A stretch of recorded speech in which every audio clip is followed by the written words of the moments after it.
ভাল লাগতেছে না কার কার দেখি? সবার লাগতেছে। আচ্ছা ঘুমাইতেছেন কে কে দেখি? কেউ ঘুমাইতেছে না।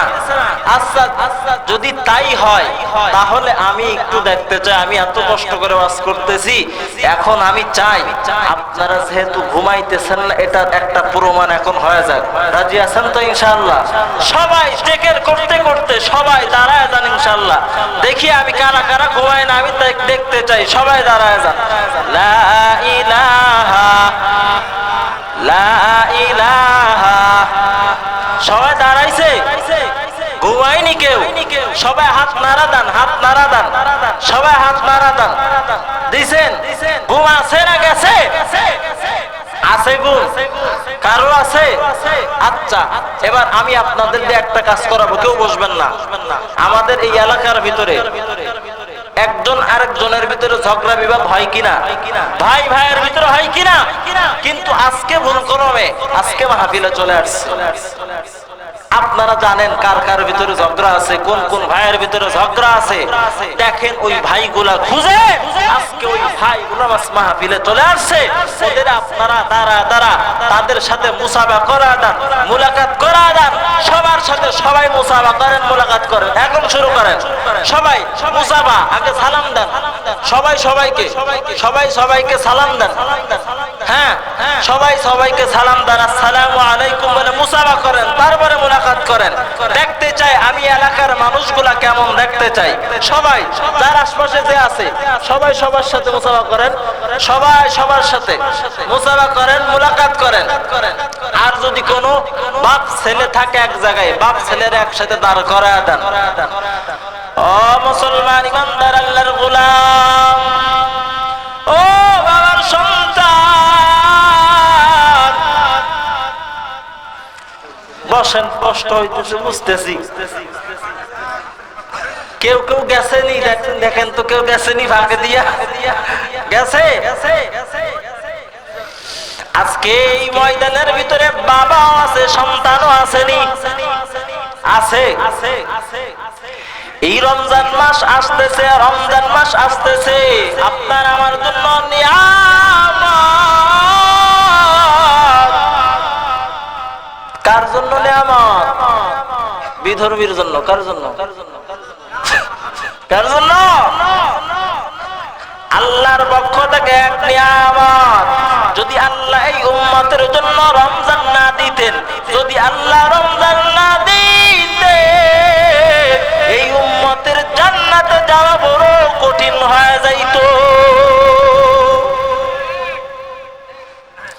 ও মুসলমান ইমানদার আল্লাহর গোলাম, এই রমজান মাসে আল্লাহর নবী 3 শ্রেণীর মানুষের জন্য বদদোয়া করেছেন।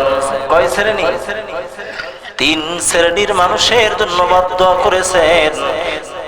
1 নম্বর, ওই সন্তান, যেই সন্তান মা বাবা বেঁচে থাকা অবস্থায় যেই সন্তান মা বাবার হক আদায় করতে পারে নাই, জান্নাত তার নামে কিনে নিতে পারে নাই, জান্নাতের মালিকানা আদায় করতে পারে নাই।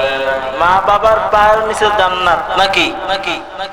যে সন্তান মা বাবার পায়ের নিচের জান্নাত, ওই জান্নাতের মালিক হতে পারে নাই, ওই সন্তানের জন্য আল্লাহর নবী অভিশাপ দিয়া বলেছেন, ওই সন্তানগুলো ধ্বংসপ্রাপ্ত। ওরা যেখানেই থাকবে না কেন, ওরা ওই সাতক্ষীরা চাঁদনি মুখাই থাকুক, আর খুলনা জেলায় থাকুক, আর বাংলাদেশে থাকুক, যেখানে থাকবে না কেন ওরা ধ্বংসপ্রাপ্ত। সাধারণ কোন মানুষের কথা নাই। বলেছেন কে? কে? আল্লাহর নবী ডাক দেয়া বলে, ও মা বাবার সন্তানেরা শুনো, যেই সন্তানগুলা মা বাবা বেঁচে থাকতে জান্নাত, মা বাবার পায়ের নিচের জান্নাতকে নিজের করতে পারো নাই, মা বাবার খেদমত করতে পারো নাই, ওই সন্তানগুলা আমি নবীর পক্ষ থেকে অভিশপ্ত, ধ্বংসপ্রাপ্ত। ও আল্লাহর গোলাম, এমন সন্তান এখানে আসেননি? আছে নাই? সবাই ভালো, আপনাদের এলাকার মানুষ সবাই ভালো। দেখেন হয়তো এমন মানুষ নাই, তবে বাবাও আছে ময়দানে, সন্তানও আসেনি। আছে, বাবাও বৈশা বৈশা ওয়াজ শুনতেছি, সন্তানও বৈশা বৈশা ওয়াজ শুনতেছি।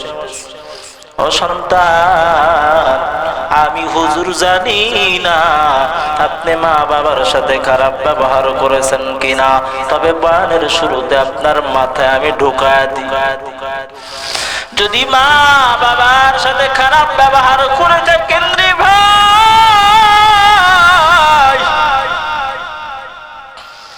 ওই মা বাবাকে মাফ,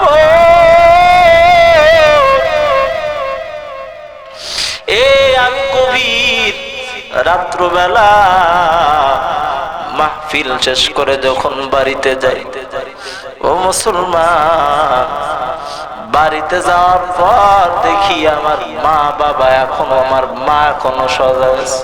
অতএব বয়ানের শুরুতে বলতেছি, যদি কোনো সন্তান এমন থাকেন যে মা বাবারে আপনি কোনো দুঃখ দিয়েছেন, কষ্ট দিয়েছেন, এখান থেকে মনে মনে তওবা করে যান।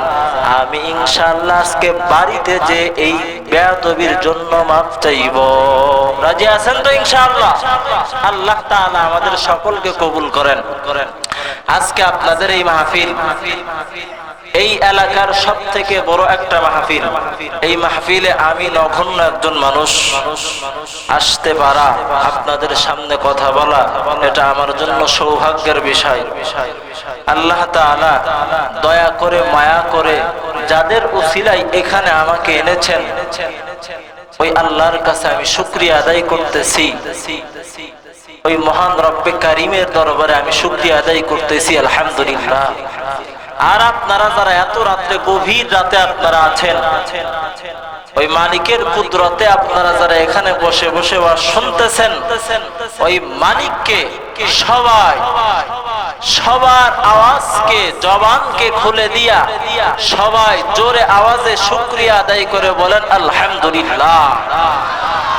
মাহফিলে আসতে পারা, এটা আপনি আমি মন চাইলে আসতে পারি না, এটা তৌফিক দান কে?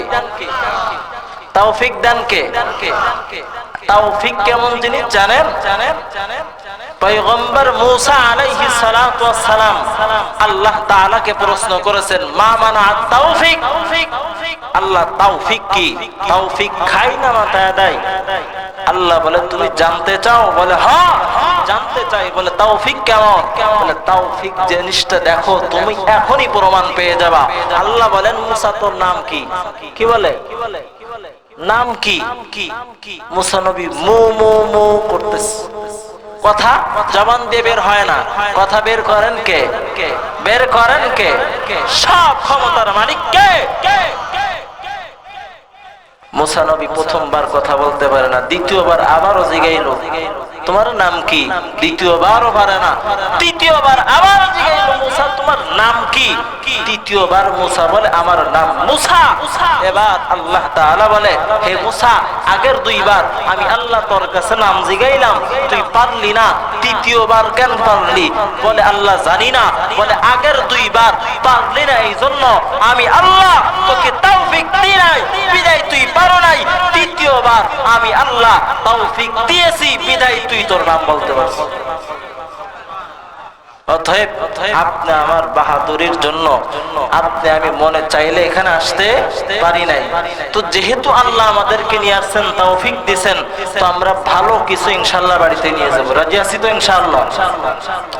আমি পবিত্র কালামুল্লাহ শরীফ থেকে যে আয়াত তেলাওয়াত করেছি, আল্লাহ তাআলা বলেন, শাহরু রমাদান আল্লাযী উনজিলা ফীহিল কুরআন হুদান লিন্নাস। এই রমজান মাসেই, শাহরু রমাদান আল্লাযী, এই রমজান মাসেই উনজিলা ফীহিল কুরআন, আল্লাহ তাআলা কি নাযিল করেছেন? কুরআন। কি? রমজান মাসেই আল্লাহ কদরের রাত্রে কি নাযিল করেছেন? কুরআন শরীফ। এই কদরের